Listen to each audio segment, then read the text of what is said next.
Welcome everybody to the War and Peace Baseball Podcast. Here today with Farbod Markazi. Hello. And Alex Rudy. I'm Alex Uwe, and we are going to talk about the NL West today and everything happening around the trade deadline and going forward the last 2 months of the season. Going to see who's got what it takes and who will be looking from the outside in.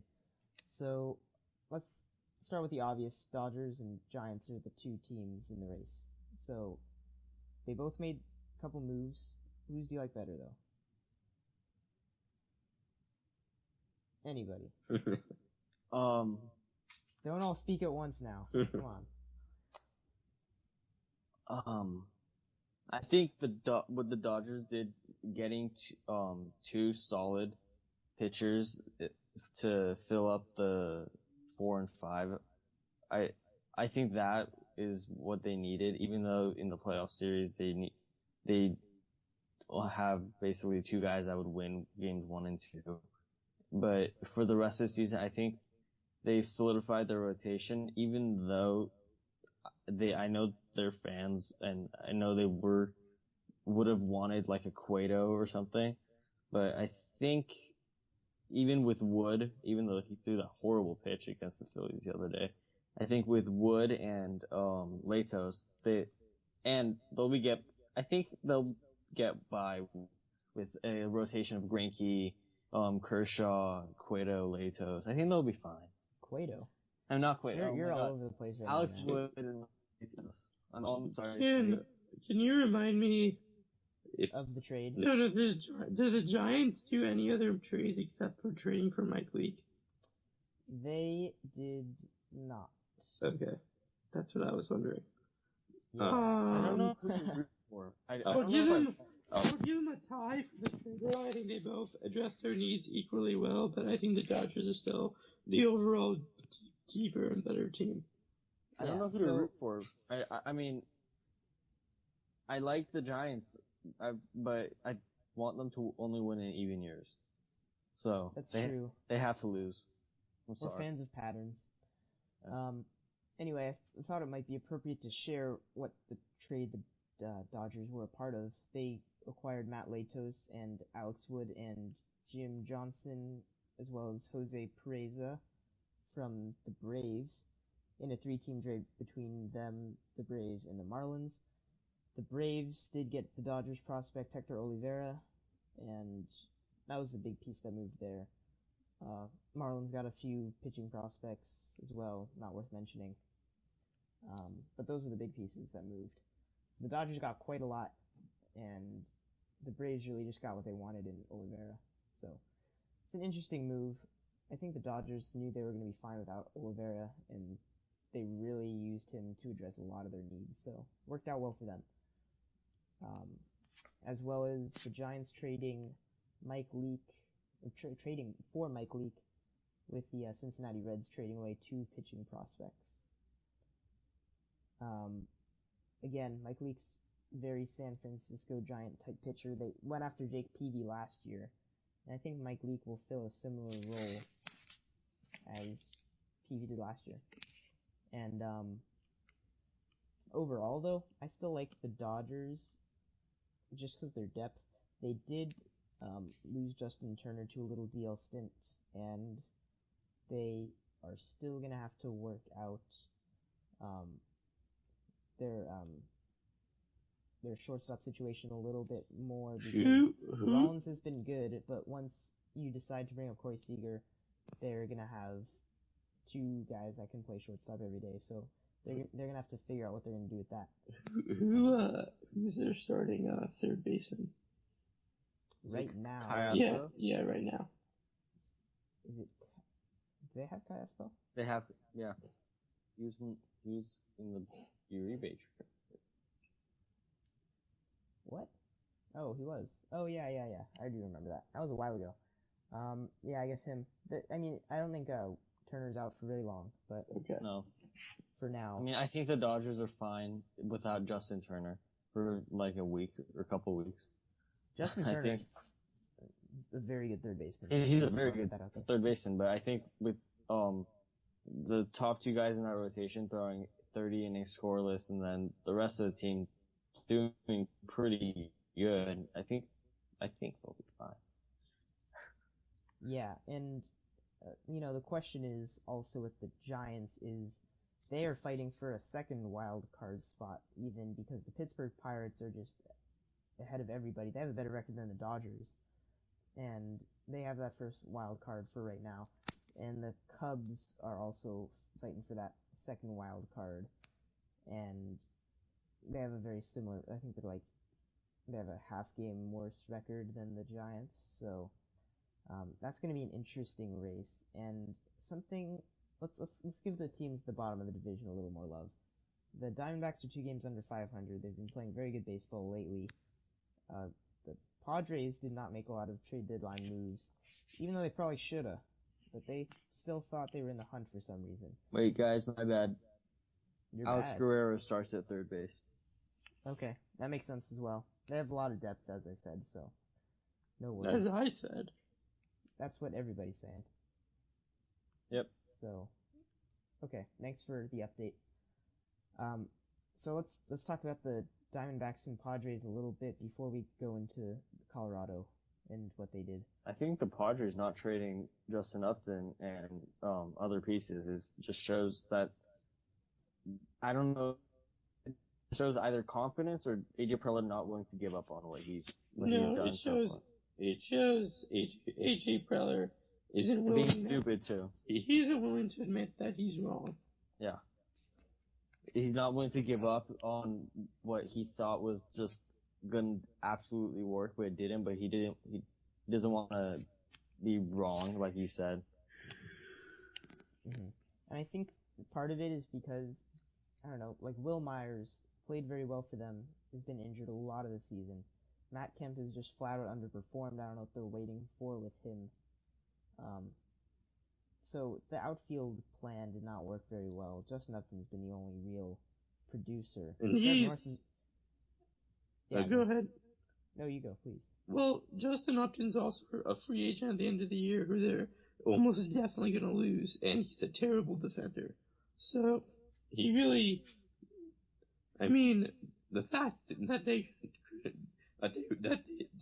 they weren't willing to trade him or couldn't find a deal for him is just, I mean, it speaks a lot about their front office and their delusions. I think if you had 2 years on a guy like Justin Upton left on his contract, then you could put him out for one price, and if other teams can't match your price, don't trade him.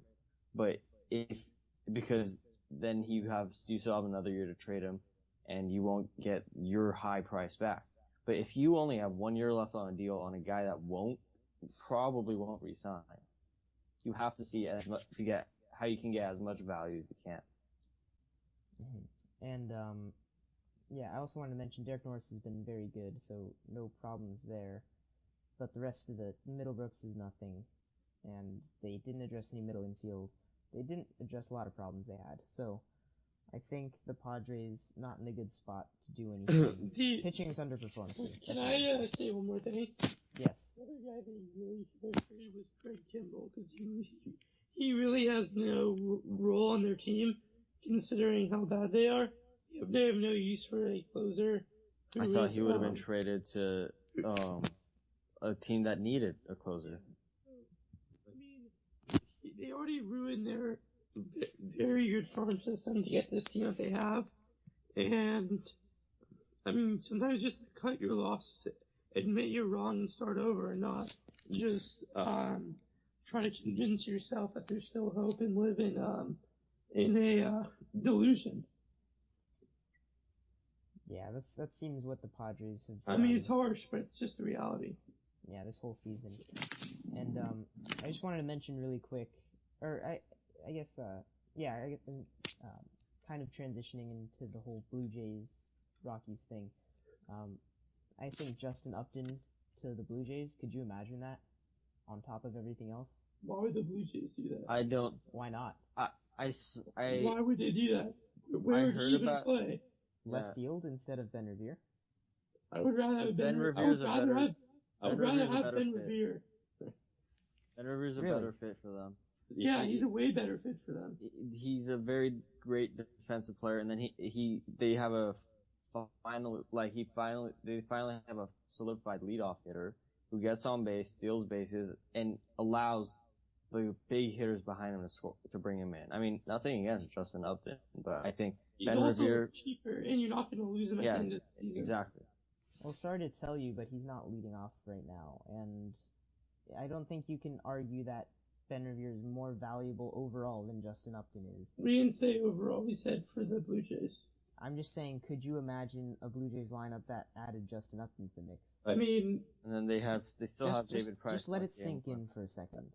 Well, it's a pointless hypothetical. I think people get lost in the whole idea of, like, having roles and, like, having certain players that need to be this type of, like, leadoff catalyst. Troy Tulowitzki is leading off for them. Do you know who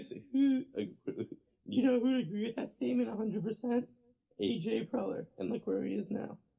That's not true at all. He filled his outfield with an outfield that couldn't. He ignored rules. He ignored rules and just filled his outfield with outfield that could. He filled his outfield with outfield that's not hitting right now and not good defenders whatsoever. You could argue that he didn't even go for talent. Matt Kemp was not considered a talent. Will Myers, Will Myers could have been a decent corner outfield defender, but they had to make him a center fielder, which is another issue altogether. And Justin Upton is still Justin Upton. His bat is so insanely valuable, and I think if the Blue Jays probably could have, you package Dalton Pompey and some other random little piece, and you could probably get Justin Upton. If I were the Blue Jays, I would have rather had Craig Kimbrell than Justin Upton. Oh, I agree 100%. Okay, then that too. Why not? Why not have him? How do you know that the Padres would have accepted that? They didn't accept anyone else's deal. This is all hypothetical because the Padres are crazy and think that they can still win this. I think the Blue Jays would have been more than happy to do that. From what it sounds like, I mean, considering what the Yankees were willing to give up to get Kimbrel, that the Padres still wouldn't accept that trade. From what we know, I mean, they clearly way overvalued their It's false confidence. It's false confidence. Yeah. Anyway, I just thought I'd share my little Blue Jays super lineup. I like how, like, in December, January, we were ranting about how amazing, or like, we were just excited about what the Padres were, how the Padres are going to turn out. Now we're just ranting about their stupid moves right now. I mean, I think all of us had pretty much agreed that there was a definite blow up in their face chance to their moves. I mean, we were optimistic, but I don't think any of us were completely confident. It was either gonna definitely work or just blow up right, like you said, right in their face. Did the Padres? Did the Diamondbacks make any trades?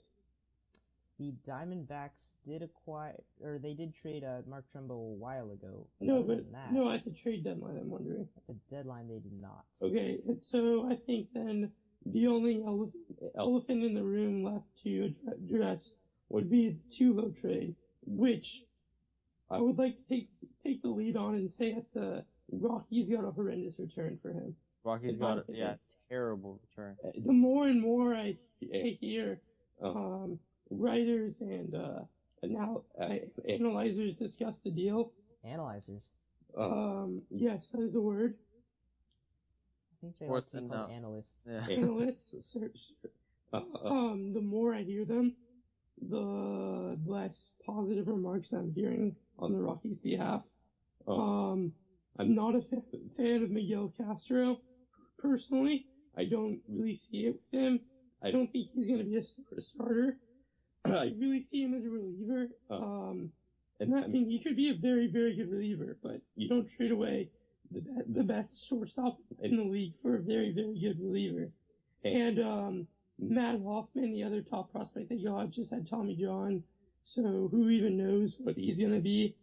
And, one iffy starter with health question marks, one good relief prospect, and a couple other throw-ins for the best shortstop in the league, and a decent relief pitcher is a pretty bad deal. Well, they did get back Jose Reyes. Yeah, but Jose Reyes is owed $22 million for a year for 3 more years.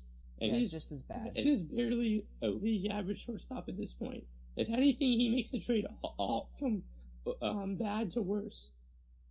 Yeah, not an upgrade And salary-wise. they have 2 very good shortstop prospects, including one they just drafted 3rd overall. So they don't even need Reyes. He's just blocking other guys. Hmm. The other one being, those are Trevor Rogers and Story. Trevor Story. I've Heard a lot of good things. I'm really surprised they didn't try to flip Reyes at the deadline.